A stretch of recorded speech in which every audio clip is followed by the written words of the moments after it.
संतप्त मानस शांत हूँ के गान में बेवर्धमान महान जिन।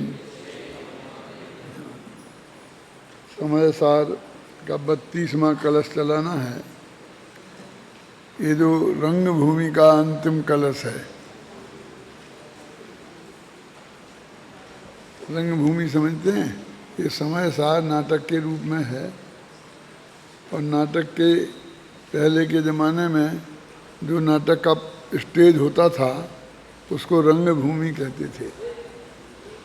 अब रंगभूमि उन्होंने अभी तक खड़ी की है। अब आगे से जीवाजी वादिकार के रूप में पात्र आएंगे और वो अपनी अपनी बात को सिद्ध करेंगे। पढ़ें इस छंद को, देखो। मज्जंतु निर्भर ममि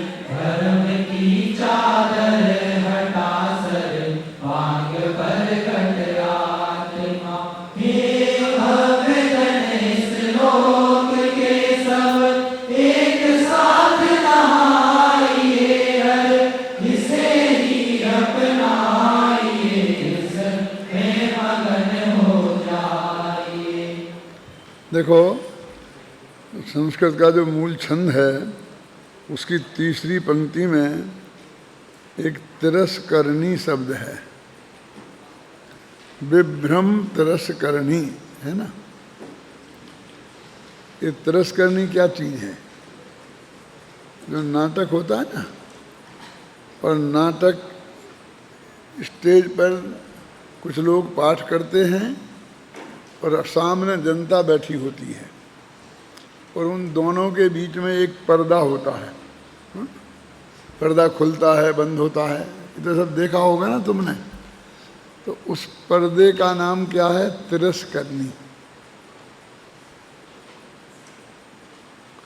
उसका नाम तिरस्करणी क्यों है? क्योंकि जितने भी दर्शक उसके सामने बैठे होते हैं सब उसे तिरस्कार की निगाह से देखते हैं कि कब खुले, कब खुले, कब हटे। समझे ना?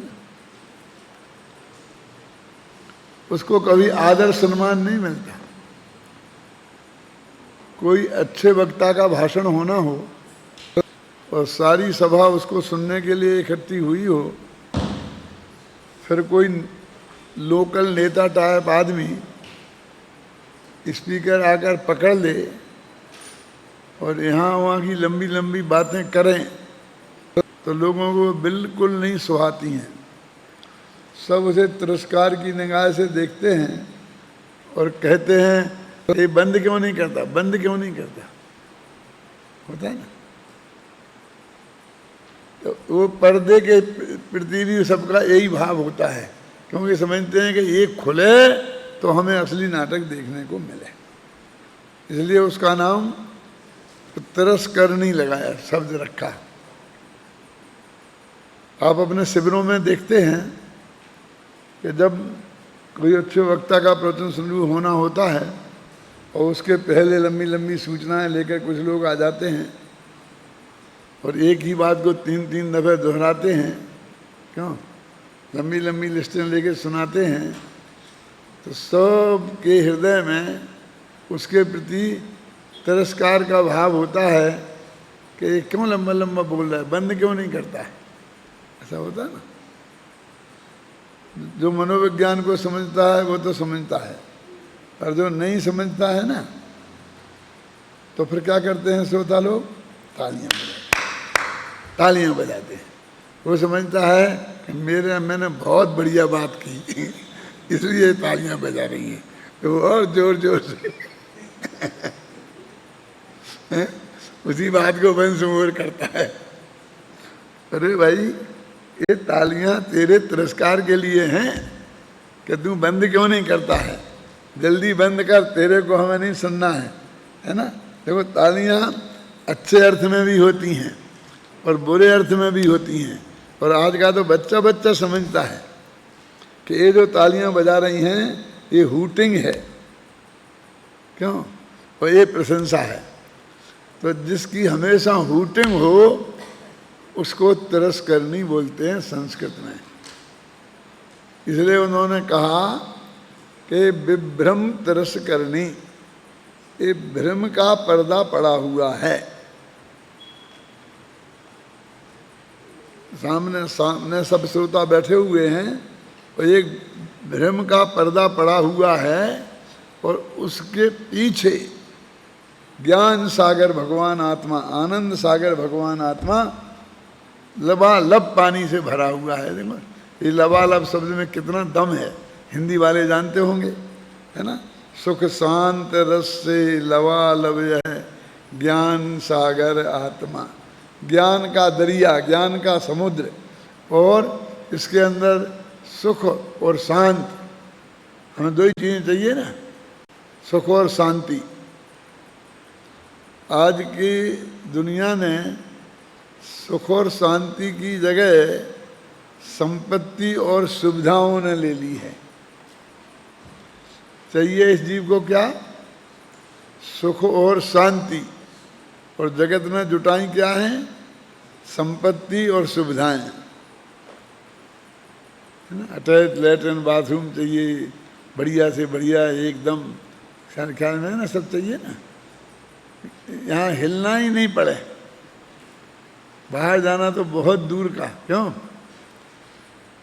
तो उसे देखो, बम्बई में आप जाएंगे तो वो जहाँ पेशाब करने की जगह होती है, बाथरूम जाने की जगह होती है, सबको वहाँ सुविधाएं लिखा रहता है।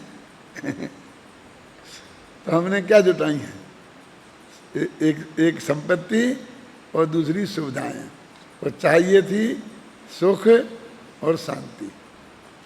सुख और शांति में अंतर समझते हो, हैं? शास्त्रीय भाषा में कहूँ तो जो सुख नाम का गुण है ना आत्मा में, उसकी पर्याय को बोलते हैं सुख अथवा आनंद, और जो चारित्र गुण की पर्याय है ना वीतरागी, उसको बोलते हैं शांति।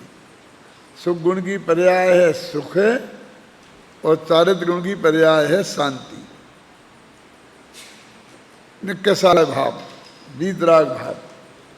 अब ये तो शास्त्रीय भाषा में हुआ। अब इसको मैं शुद्ध हिंदी में समझाऊं कि क्या है, कि आपको बहुत जोर की भूख लगी है और सामने थाली परस दी गई। अब बस इस बात का इंतज़ार है कि घर के लोग कहें कि साहब जीवो। पहले होता था पूरा परस देते थे तो घर के लोग बोलते थे जीवो, तब लोग जीवना शुरू करते थे, क्योंकि आधी परोस नहीं रहे, हर एक के पास सब चीज़ें पहुंच जाना चाहिए। क्योंकि कभी कभी यदि पहले ही खाना शुरू कर दें तो अंतिम वाले के पास जब तक पहुँचे जब तक तो पहले खाना का उठ जाए। एक दफ़े सारा खाना सबके पास पहुंच जाए तब वो कहते थे अब साहब जीमो, तब वो लोग जीमते थे। ऐसी पोजीशन, आपको बहुत जोर की भूख लगी है और सामने थाली में सारा माल रखा है, आकुलता तो बहुत हो रही लेकिन शांति है, क्योंकि अभी रखा है ना सामने, अभी खाएंगे और तृप्ति हो जाएगी। क्यों? सुख तो है, आकुलता तो है, पर अशांति नहीं है। फिर किसी ने कह दिया कि नहीं, सबका जीवन बंद, कोई एक हाथ नहीं लगाएगा और सब उठो चलो यहाँ से। क्यों? तो अशांति भी हो जाएगी। समझ, सुख और शांति में अंतर समझ में आया ना। वो आकुलता तो कब मिटेगी जब वो खाने को मिलेगा तब, और ये भरोसा हो कि खाना बिल्कुल तैयार है, अब ये खाने को मिलने ही वाला है, तो अशांति नहीं है, आकुलता है। और जब ये भी संकट पड़ा हो गया कि अब ये गया तो वो अशांति हो जाती। ये भगवान आत्मा तेरा सुख और शांति तुझे चाहिए, और ये सुख और शांति से लबालब है। कौन है ये लबालब सुख और शांति से? तुम कहोगे यार ज्ञान तो सबसे बढ़िया चीज़ है, और उसकी तुम बात नहीं करते हो, सुख और शांति की बात करते हो। ज्ञान की बात होना चाहिए ना, तो ज्ञान का तो सागर ही है। देखो, सुख शांत रस से लबालब है ज्ञान सागर आत्मा। ये ज्ञान का दरिया, ज्ञान का समुद्र है ना। विभ्रम की चादर हटा, विभ्रम माने संशय, विभ्रम और विमोह, तीन चीजें होती हैं। संशय, विभ्रम, मोह, त्याग। आप और लिख लीजिए, आता ना। तो एक ज्ञान के तीन दोष हैं ना, संशय, विपर्य और अनध्यवसाय। संशय क्या है? तो सब जानते हो कि दो तरफ हमारा ज्ञान झूल है। उभय स्पर्शी ज्ञानम, आदत में न्यायदीप का तो पढ़ी है ना। दो पक्षों की तरफ जो हमारा उपयोग झूल है कि ये सत्य है कि ये, तो उसे बोलते हैं संशय। और विपर्य, विपरीत पक्ष में ही निर्णय हो जाए तो उसे बोलते हैं विपर्य, है ना। और तीसरा होता है कौन? अनध्यवसाय। ये क्या है कि क्या करना हमें होगा, कुछ होरी में तो जाने दो ना, चलो अपना खाना खाओ। ऐसी जो अंदर से अरुचि है वो है अनध्यवसाय। तो आत्मा आत्मा लगा रखा, क्या होगा नहीं होगा, दिन भर माथा पच्ची करना बेमतलब का काम। इससे कोई फायदा तो होने वाला है नहीं, क्योंकि इसको तो पैसे का फायदा ही फायदा दिखता है, क्यों? और तो फायदा कुछ दिखाई देता ही नहीं है। ऐसी जो तीव्रतम अरुचि है वो अनध्यवसाय है। अब यहाँ से विभ्रम, संशय, विपर्य, अनध्यवसाय, ये ऐसी स्थिति पैदा हो गई है, तो वो कहते हैं कि विभ्रम की चादर पड़ी हुई है। देखो, यह ज्ञान समुद्र भगवान आत्मा विभ्रम रूपी आड़ी चादर को, इसको तिरस्करणी कहा। आड़ी तिरस्करणी को, अब चादर की जगह पर तिरस्करणी बोले ना, क्योंकि अपन को अर्थ ज़्यादा अच्छी तरह समझ में आ गया ना। को समूलतया डुबो कर, दूर हटाकर स्वयं सर्वांग प्रकट हुआ, पूर्णतया प्रकट हो गया। अतः अब हे लोक के समस्त लोगों, लोक पर्यंत उछलते हुए शांत रस में सब एक साथ ही मग्न हो जाओ। गुरुदेव श्री कहते हैं कि ये चूल सहित तुम्हारा निमंत्रण हुआ है। बोले चूल पई पाँव ने बोलते ना अपन, जो कार्ड आता है ना शादी वगैरह का, तो उसमें 1, 2 और 4 लिखा होता है। 1 लिखा हो तो उसका मतलब एक आदमी को आना है शादी में। 2 लिखा हो तो पति पत्नी 2 जने आ सकते हैं। और 4 लिखा हो तो सारा परिवार, और घर में मेहमान आए हों तो वे भी। उसे हमारे बुंदेलखंड में बोलते हैं चूल पई पाँव ने।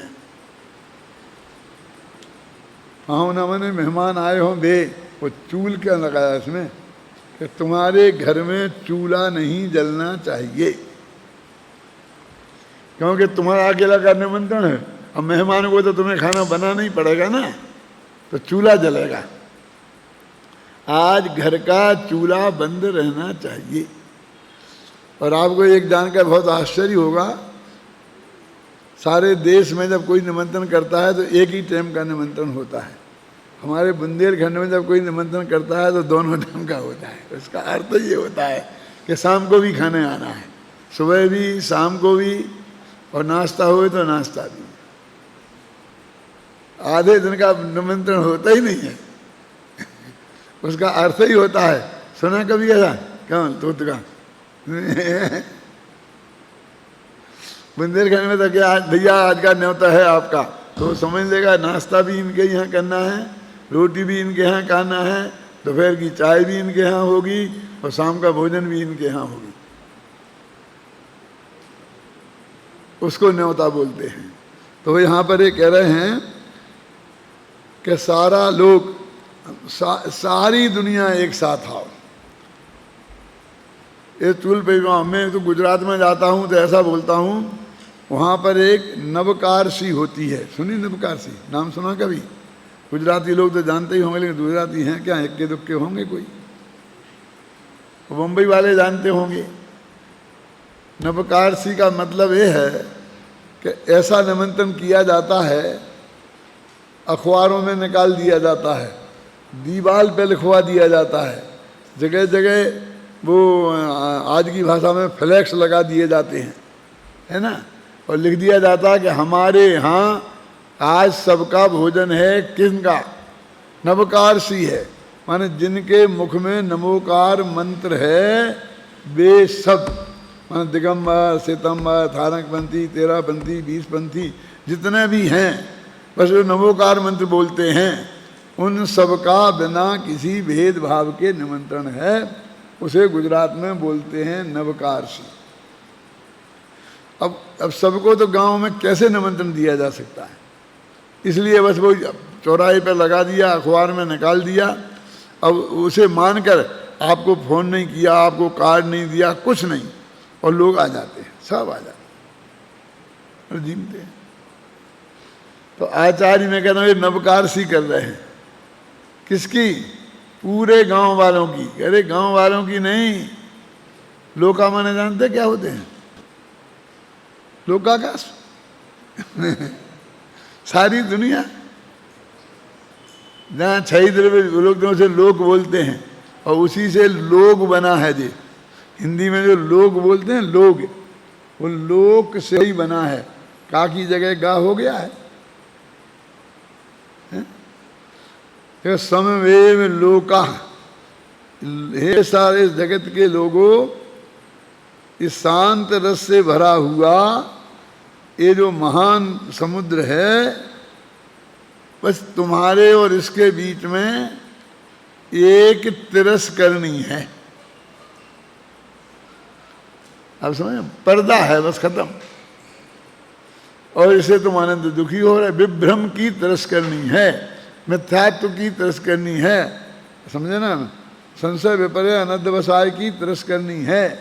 तुम इसको हटाओ तो सामने एकदम दरिया, भगवान आत्मा, ज्ञान का घन पिंड, आनंद का रसकंद, शक्तियों का संग्रहालय, गुणों का गोडाउन अंदर में विराजमान है। और तुम सब लोग, समुद्र है वो, तो कोई स्विमिंग पूल थोड़ी है, कोई 100 आदमी से ज़्यादा एक साथ नहीं नहा सकते, क्यों?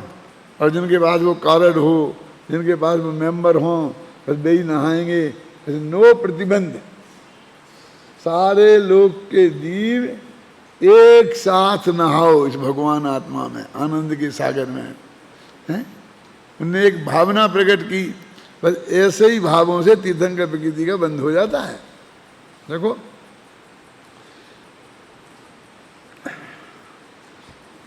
उक्त छंद का भाव स्पष्ट करते हुए भावार्थ में पंडित जयचंद जी छाबड़ा लिखते हैं। मैं सबका थोड़ा थोड़ा नमूना आपको बताना चाहता हूँ, और अंत में इस छंद के 3 अर्थ हैं, वो अंत में इसमें दिए हैं, वो सब मैं आपको बताऊंगा, समय रहेगा तो। जैसे समुद्र के आड़े कुछ आ जावे तो जल दिखाई नहीं देता, और जब वह आड़ दूर हो जाती है तब जल प्रकट होता है। वह प्रकट होने पर लोगों को प्रेरणा योग्य होता है कि इस जल में सभी लोग स्नान करो। मानो वो पानी ही बुला रहा है, स्विमिंग पूल बढ़िया अच्छा हो और आप वहाँ जाएं तो वो पानी निमंत्रण देता है कि अरे नहाओ ना, नहाओ ना, नहा लो ना, नहा लो ना। इसी प्रकार आत्मा विभ्रम से आच्छादित था, तब उसका स्वरूप दिखाई नहीं देता था। अब विभ्रम दूर हो जाने से यथा स्वरूप प्रकट हो गया है, इसलिए अब उसके वीतराग विज्ञान रूप शांत रस में एक साथ ही सर्वलोक मग्न हो, इस प्रकार आचार्य देव ने प्रेरणा दी है। अथवा इसका अर्थ यह भी है कि जब आत्मा का अज्ञान दूर होता है तब केवल ज्ञान प्रकट होता है, और केवल ज्ञान प्रकट होने पर समस्त लोक में रहने वाले पदार्थ एक ही समय में ज्ञान में झलकते हैं, उसे समस्त लोक देखो। माने सारे पदार्थ उस केवल ज्ञान में झलक गए ना, तो एक साथ नहा रहे थे सब। ये जयचंद जी छाबड़ा ने अर्थ किया है। पूज्य गुरुदेव श्री का एक कोटेशन है, अभी इसमें पूरा पढ़ने की बजाय मैं थोड़ा थोड़ा अंश इसका बताता हूं आपको। पेज नंबर 350 पे निकालो, 4 पंक्तियां अंतिम हैं। देखो तो सही सबसे ऊपर, कैसी अचूक रामबाण वाणी है, नहीं पा सकोगे या थोड़ी सी ही प्राप्त कर सकोगे, ऐसी निराशाजनक बात नहीं की कि भाई तुम्हारे बस की काम नहीं है, ये तुम्हारे बस की नहीं है, और तुम क्या बहुत थोड़ा ही पा तुम ज़्यादा तुम्हें नहीं आएगा समझ में, ऐसी बात नहीं करते हैं। आचार्य देव ने स्वयं आनंद रस प्राप्त कर लिया है, अतः वे चाहते हैं कि सभी जीव अतीन्द्रिय आनंद रस को प्राप्त करें। माने कोई छोटी मोटी बात नहीं करते हैं, सब करें और भरपूर करें। अपन लोगों में कहते हैं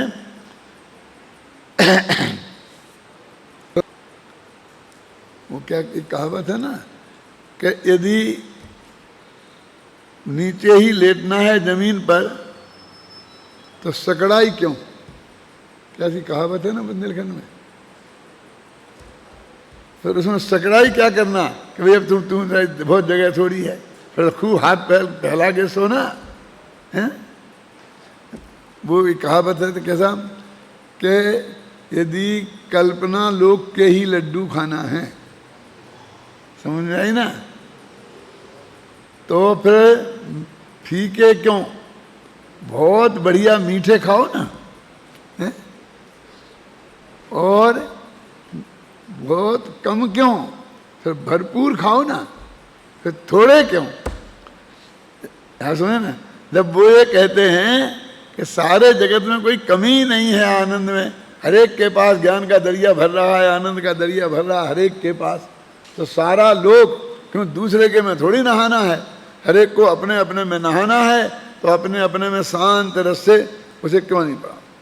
अब देखिए एक अर्थ तो ये हुआ, अब दूसरा जो पांडे राजमल जी हैं वो अपना अलग ही अर्थ करते हैं, और कविवर बनारसी दास जी पूरी तरह राजमल जी पे डिपेंड है। अपन एक एक उनके छंद से सिद्ध करते जा रहे हैं। देखो पहले देखो किसी को पता नहीं था शांति जी, जब पता चला और देखते हैं तो कितने वे उसके पीछे हैं।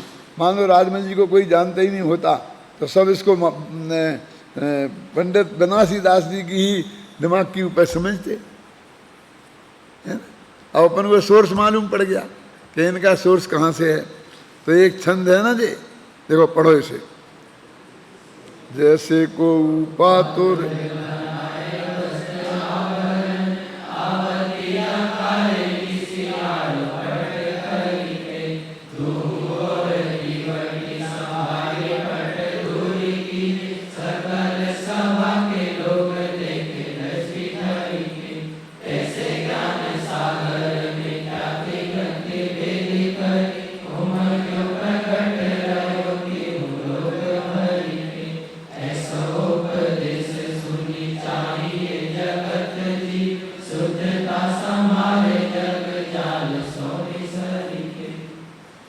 अब वो समुद्र में तो गायब हो गया, इसमें समुद्र है ही नहीं कहीं, है ना।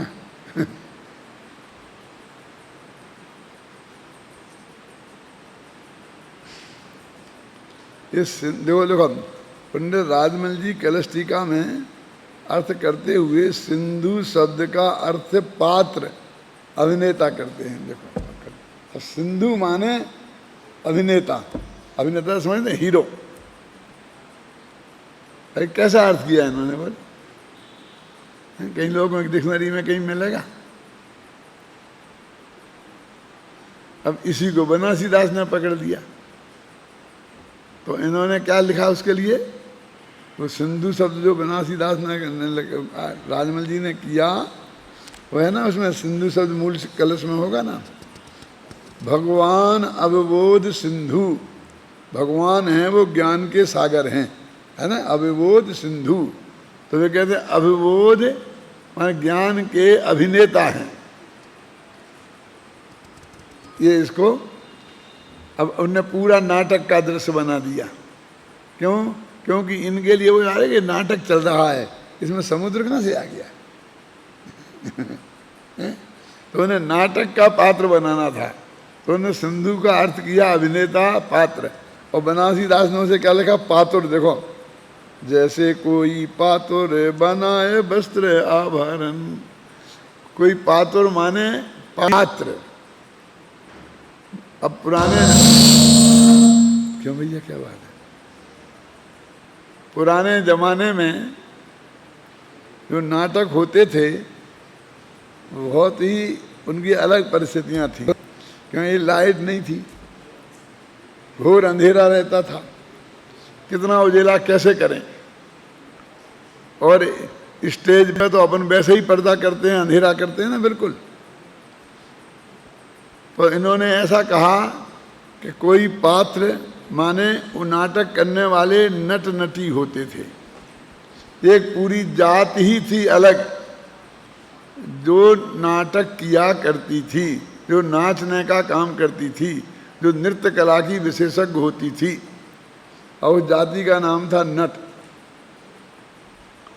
और नट और नटी दोनों पति पत्नी आते थे और सबसे पहले वो स्टेज पर आके बताते थे, आपस में बातचीत करते थे कि भाई ये जनता काय के लिए इकट्ठी हुई है, कि कोई कह रही कोई नाटक करो, कि कौन सा नाटक करें, तो कि हरिश्चंद्र करो, कि हरिश्चंद्र नाटक तो ठीक नहीं रहेगा, तो श्रीपाल नाटक करो।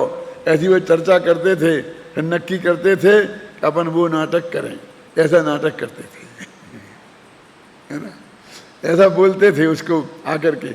और फिर वो एक नाटक शुरू होता था जिसमें वो मुख्य पात्र होते थे और बाकी और उनके सहयोगी लोग उन्हीं के परिवार के, उन्हीं के सब होते थे, कोई ऐसा अपनी जनता में से नहीं होता था। वो पूरी जाति नाटक करना ही उसका काम था, समझ में आई ना। तो उन्होंने वो रूपक दिया कि उन्होंने अपना पूरा नाटक का सजाया है, हॉल जनता बैठी है, यहाँ स्टेज है, तो यहाँ सामने पर्दा डला है और स्टेज पर घोर अंधेरा है। वहाँ पर एक नटी बहुत सुंदर अच्छे अच्छे कपड़े गहने पहनकर और सजकर एकदम तैयार है क्या, और धीरे धीरे वो पर्दा खुलता है और दो मसालें होती थी उस ज़माने में, वो दोनों तरफ से वो मसाल को जलाते हुए लोग आते हैं और वो नटी प्रकट होती है। अब वो सीता भी हो सकती है, शकुंतला भी हो सकती है, मैना सुंदरी भी हो सकती है, समझ गए ना। वो नाटक के स्टेज पर इस तरह आती थी, तो वो उन्होंने रूपक इसमें बांधा है। देखो पढ़ते हैं, जिस प्रकार नटी रात्रि में वस्त्राभूषणों से सजकर नाट्यशाला में पर्दे के ओट में खड़ी हो जाती है। देखो ये दृश्य उस जमाने का बता रहे वो, क्योंकि जब ये लिखा गया 500 वर्ष पहले, तब नाटक का ऐसा ही स्वरूप था, तो किसी को भी दिखाई नहीं देती। किंतु जब दोनों ओर से समाधान ठीक करके, समाधान माने वो दीपक तो कोष्टक में लिख दिया, वो पुराने ज़माने की इतनी लंबी लंबी बेसमाएँ होती थी, क्या समझ में आया आपको? तो वो उनकी बात ही को तेज करना पड़ता था ना, तो थोड़ा सा ऐसा आगे बढ़ा देते थे ऐसा, तो एकदम लाइट तेज हो जाती थी। लिखा ना उसमें, किसी को भी, किंतु जब दोनों ओर से समाधान ठीक करके पर्दा हटाया जाता है तो संपूर्ण सभा के लोगों को साफ साफ दिखाई देती है।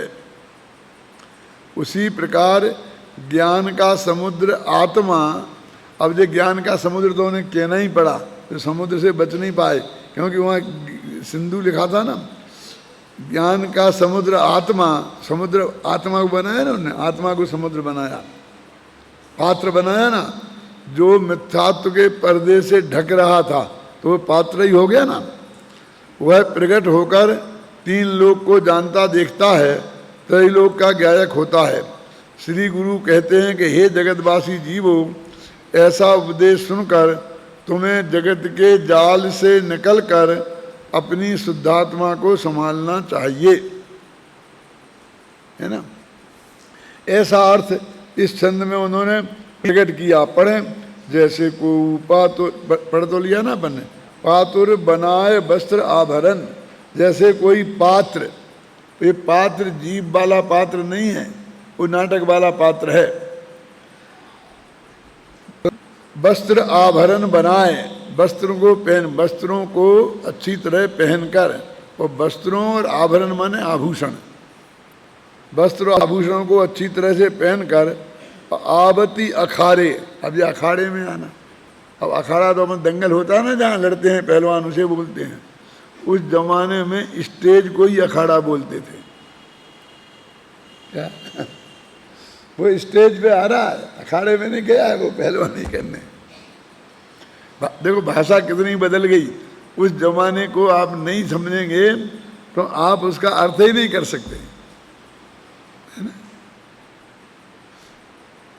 आवती अखाड़े निसी आड़ो पट करके, निसी माने रात्रि में, और आड़ा पट करके, कोई ऐसे ही पर्दा करके, कोई ऐसे ही पर्दा के साधन भी नहीं होते थे, तो वो अपने हाथ से ही ऐसा पर्दा करता रहता था, है ना।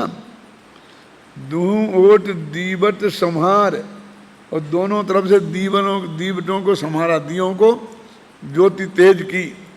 पट दूर कीजे, और उस कपड़े को अलग किया, पर्दा हटाया। सकल सभा के लोग देखें दृष्टि धर के, तो सारी सभा के लोग उसे अपने अच्छी तरह से आंख से देख लेते थे। तैसे ये उदाहरण हुआ, तैसे ज्ञान सागर मिथ्यात ग्रंथि भेद कर, ये ज्ञान समुद्र आत्मा, इसने मिथ्यात रूपी ग्रंथि को भेद के, उमें गो प्रकट रहो त्यों लोक भर के, और प्रकट एकदम हुआ, इसमें तीनों लोग समा गए। ऐसो उपदेश सुन चाहिए जगत जीव, शुद्धता समारे जग जाल सो निसरकें। ऐसा उपदेश सुन करके जगत जीवों का एक कर्तव्य है कि अपनी शुद्धता को संभालें और जगत के जाल से निकल जाएं, जगत से जाल से निकलकर अपनी शुद्धता को संभालें। देखो अब ये निष्कर्ष पे आते हैं। इस प्रकार जो पेज नंबर 351, तीसरा पैरा, इस प्रकार पंडित जयचंद जी छाबड़ा के भावार्थ, पांडे राजमल जी की कलश टीका और बनारसी दास के नाटक समय सार के उक्त छंद का मंथन करने पर 32वें कलश के दो अर्थ स्पष्ट होते हैं। वे दोनों अर्थ सीधी, सरल और सपाट भाषा में इस प्रकार होंगे। अपना वैसे काम है, सबको प्रस्तुत कर दिया और एकदम सरल भाषा में वे दो अर्थ निकलते हैं, वो दोनों नीचे लिख दिए।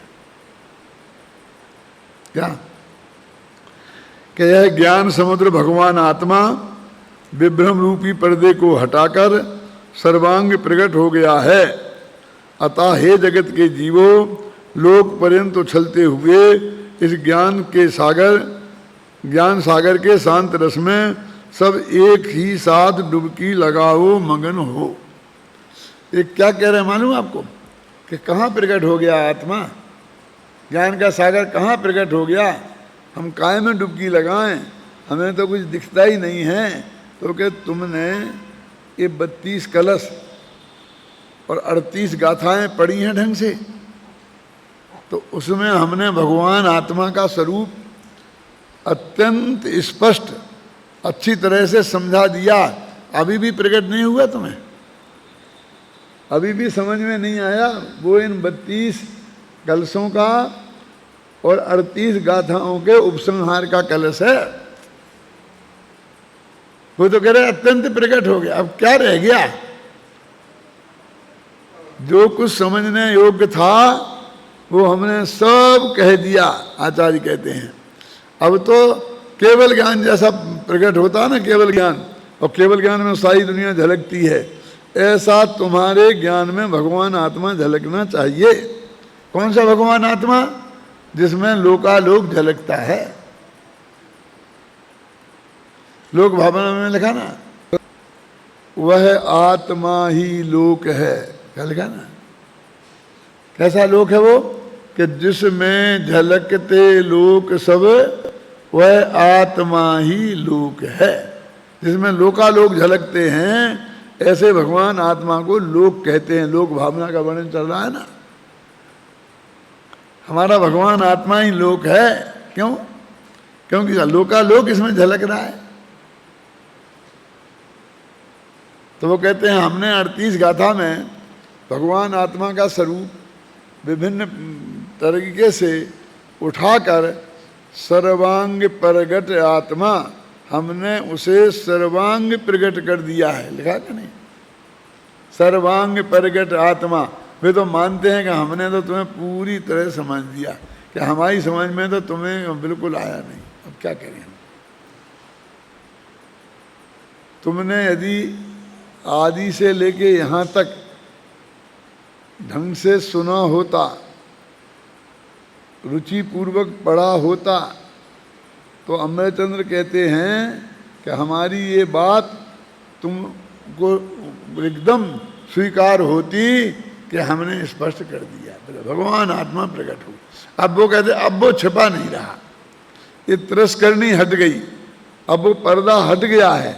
अब तो ज्ञान का दरिया सामने तुम्हें लबालब दिखाई दे रहा है। अब तो तुम्हारी देर है कि तुम उसमें नहाओ या नहीं नहाओ। अभी तक छिपा हुआ था ना, अब वो छिपा नहीं रहा। एक अर्थ तो ये हुआ। इसमें क्या हुआ?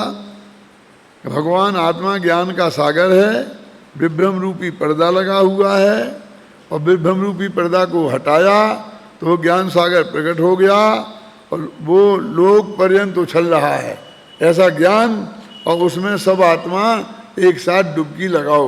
वो भगवान आत्मा ज्ञान का सागर है, और अपनी त्रिकाली ध्रुव और अपनी ज्ञान पर्याय को उसमें डुबा दो।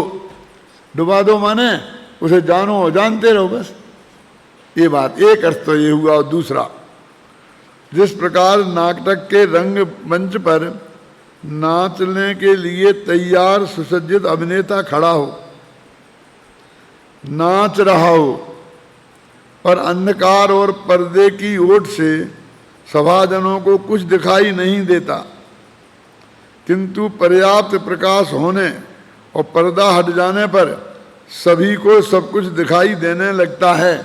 बिल्कुल आज की भाषा में बात आ गई क्या नहीं? उसी प्रकार ज्ञान सागर भगवान आत्मा मिथ्यात्व के अंधकार और विभ्रम के पर्दे में छुपा हुआ है। मिथ्यात्व का अंधकार और विभ्रम का पर्दा हटने पर सब कुछ साफ हो जाता है, साफ साफ दिखाई देने लगता है। अतः जगत के जीवों को चाहिए कि वे मिथ्यात्व का अंधकार दूर कर विभ्रम की चादर को हटाकर भगवान आत्मा के दर्शन करें, उसके ज्ञान सागर में डुबकी लगाएं, उसके आनंद रस में मग्न हो जाएं। ये दूसरा अर्थ हो गया। ये सारा जो सार निकाला उसका अब तीसरा अर्थ।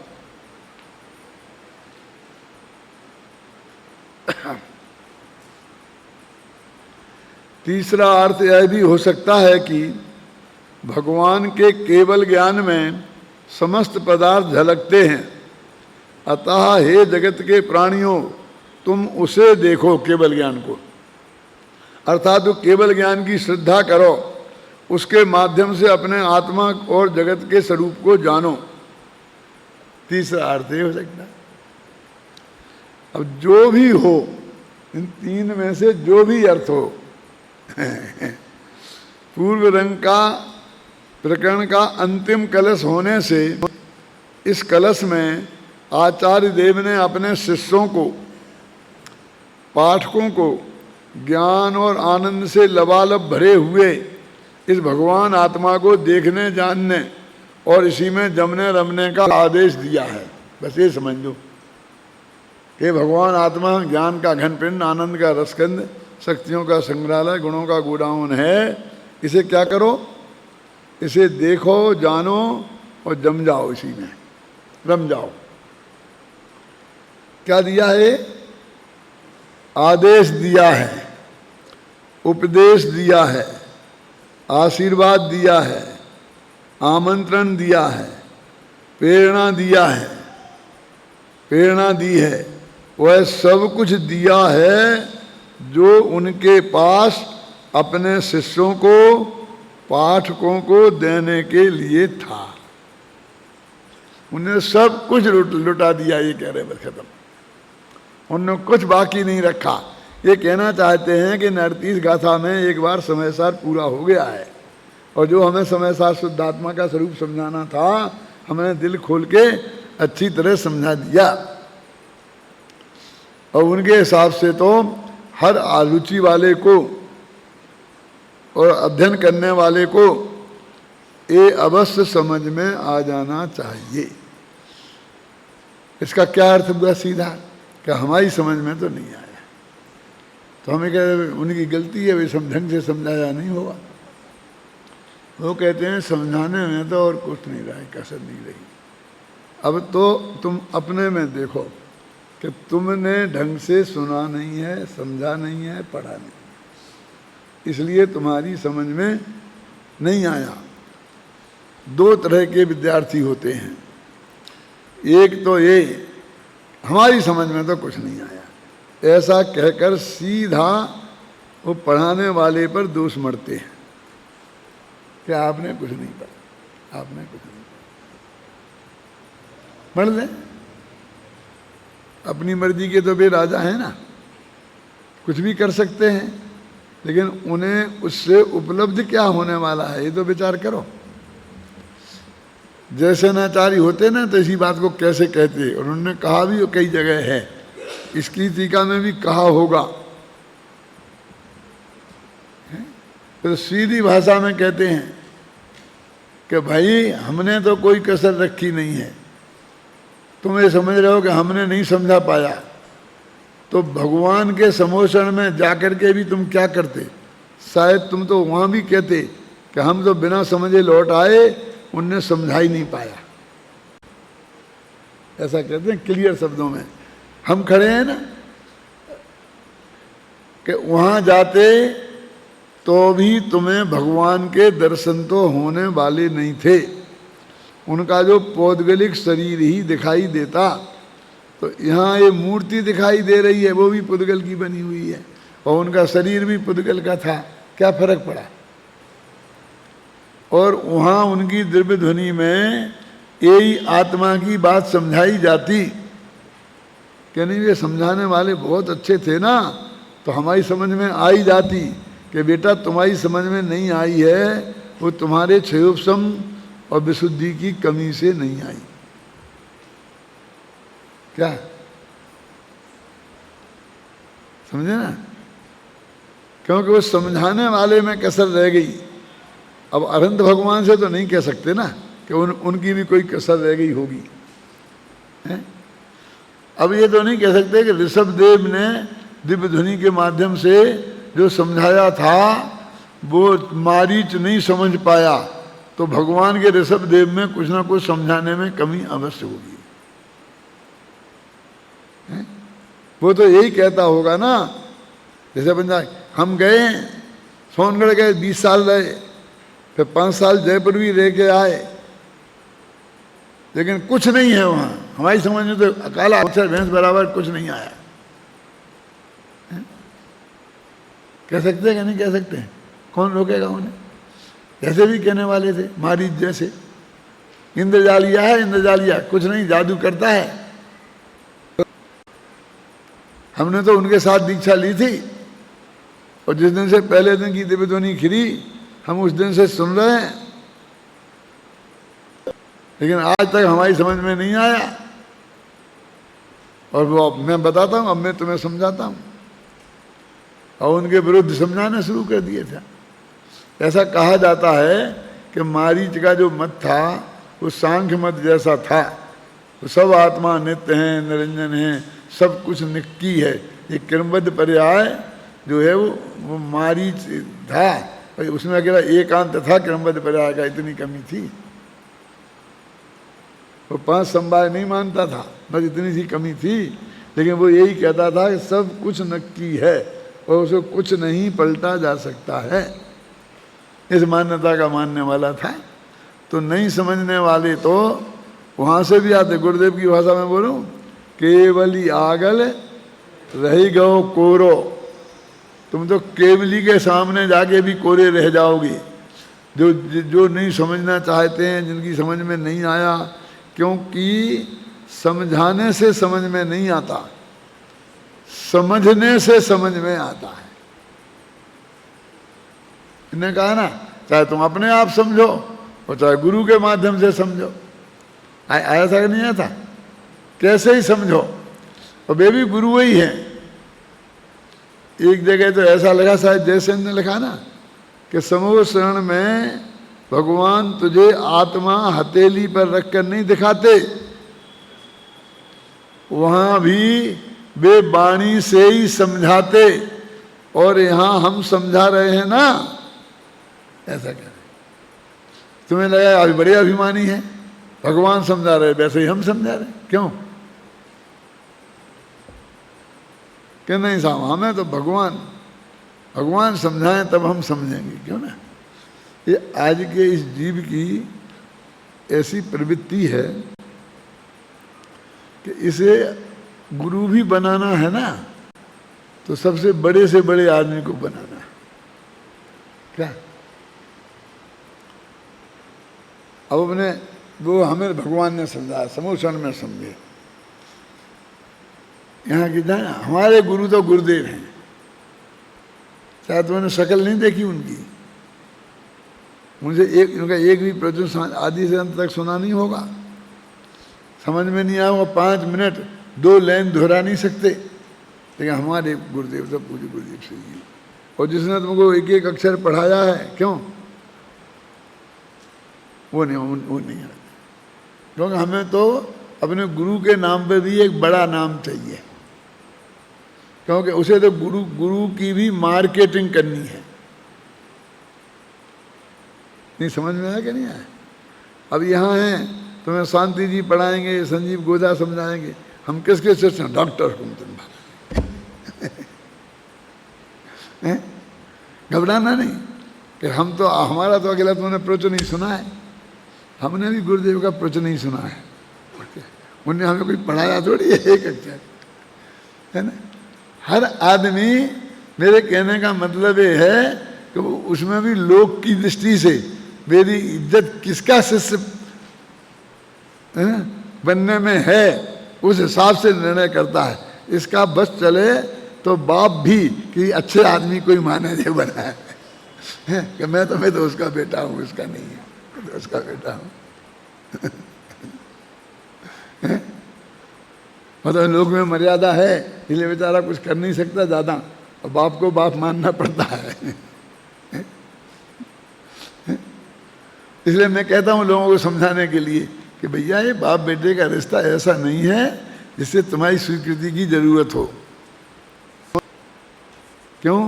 क्योंकि तुमने, बाप तुम्हारा, वो तुम्हारी स्वीकृति का मोहताज नहीं है। वो बाप है तो है, उससे तुमने स्वीकार किया कि नहीं किया इससे कोई फर्क नहीं पड़ता। ऐसे ही मैंने कहा गुरु भी है, जिसने यदि तुमको ABCD पढ़ाई है तो वो तुम्हारा गुरु है कि नहीं है। और योग्य आदमी, कृतज्ञ शिष्य तो वो है कि प्रधानमंत्री बन जाए, और जिन गुरुजी ने ABCD पढ़ाई थी वे भी पहुंच जाएं उसके घर। ख्याल में है ना? तो आएगा, दरवाजे से लेके जाएगा, सब पूरा पूरा आदर करेगा, खड़ा होगा, और जो वो काम बताएगा 1 सेकंड में करेगा। वो ये नहीं कहेगा कि तेरे पास क्या है और क्या नहीं है, और बुलाएगा वो अपने अंदर के मिनिस्टर को, चपरासी को, IAS ऑफिसर को, कि भाई इनका काम कर देना, ये मेरे गुरुजी हैं, इनके पास में पहली क्लास में पढ़ा था। तो वो ये नहीं कहेगा कि गुरु देख क्या कर रहे, तुम पक्षपात कर रहे अपने गुरु के साथ, इतने पक्षपात को सारी दुनिया ने स्वीकार किया है, मान्य किया है। कभी कोई आरोप नहीं लगाएगा कि मनमोहन सिंह ने अपने गुरु को और वहां पर एक नौकरी दिला दी थी, कि उसके बेटे को चपरासी बनवा दिया था, ये पक्षपात किया इनने। वो एक चीज ऐसी है कि जहां सब चीज बिल्कुल खुली है, उसे शर्म नहीं आएगी कि मैं क्या कह रहा हूं। ये मेरा बेटा है एक नहीं कह सकता, इसको ये काम कर दो क्योंकि ये मेरा बेटा है, ये कोई मिनिस्टर नहीं कह सकता। लेकिन ये मेरे गुरुजी हैं एक कह सकता है, मेरे पिताजी हैं ये कह सकता है, ये मेरी माताजी हैं ये कह सकता है।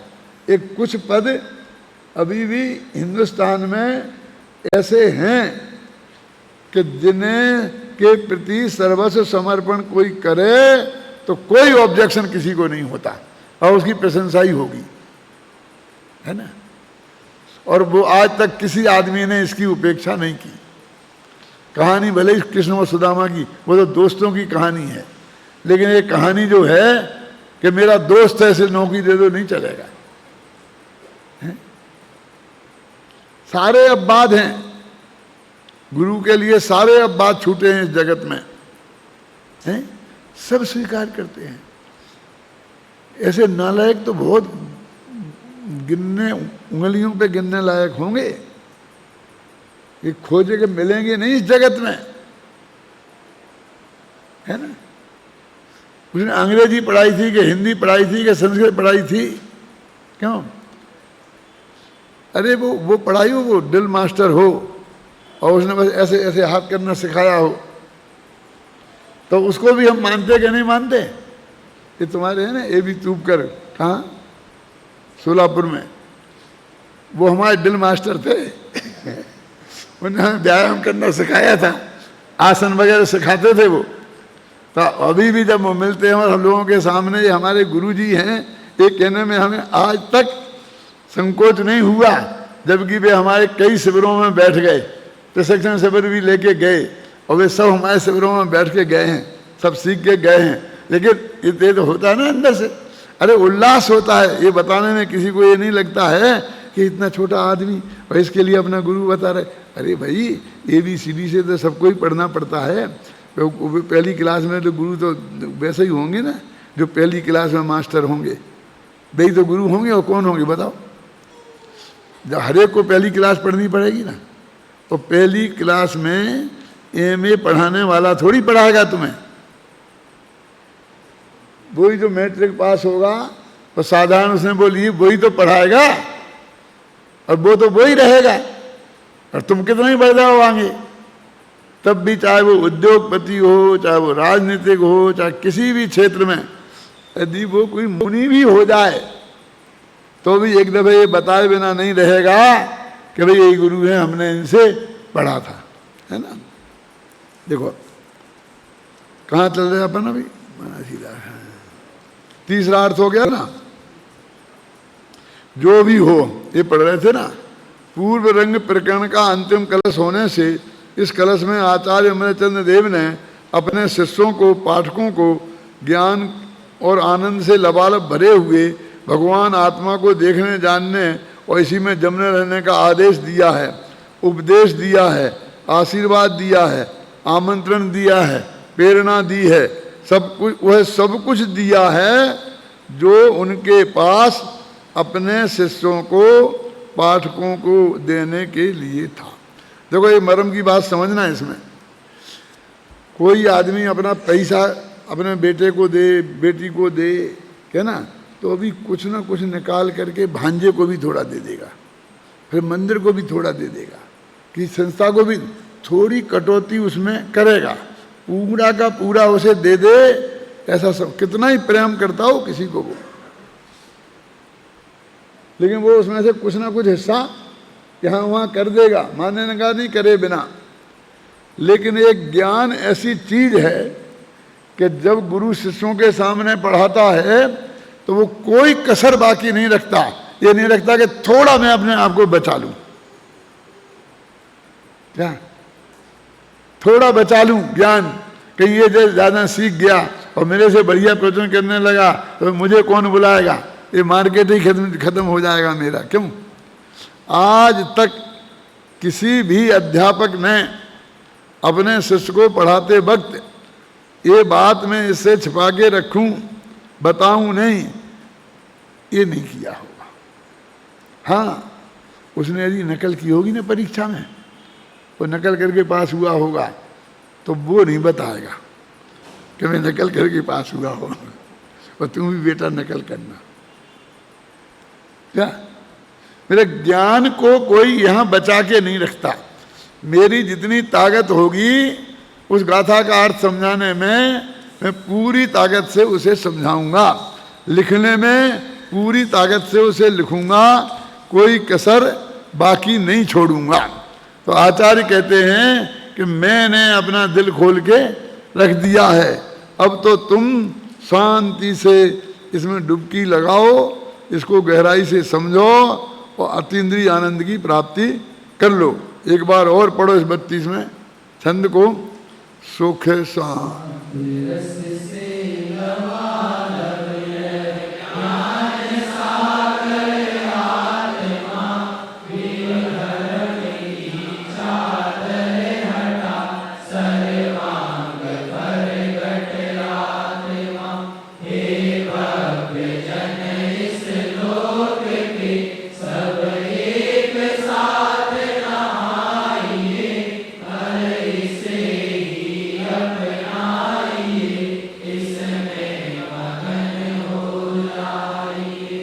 अब कल से बंधाधिकार चलेगा, और वो कहाँ से चलेगा? जहाँ सागर शिविर में छोड़ा था अपन ने, उसके आगे का प्रकरण चलेगा। कौन सी गाथा है, कौन सा छंद है, वो कल हम आपको बताएंगे और वहीं से चलेंगे।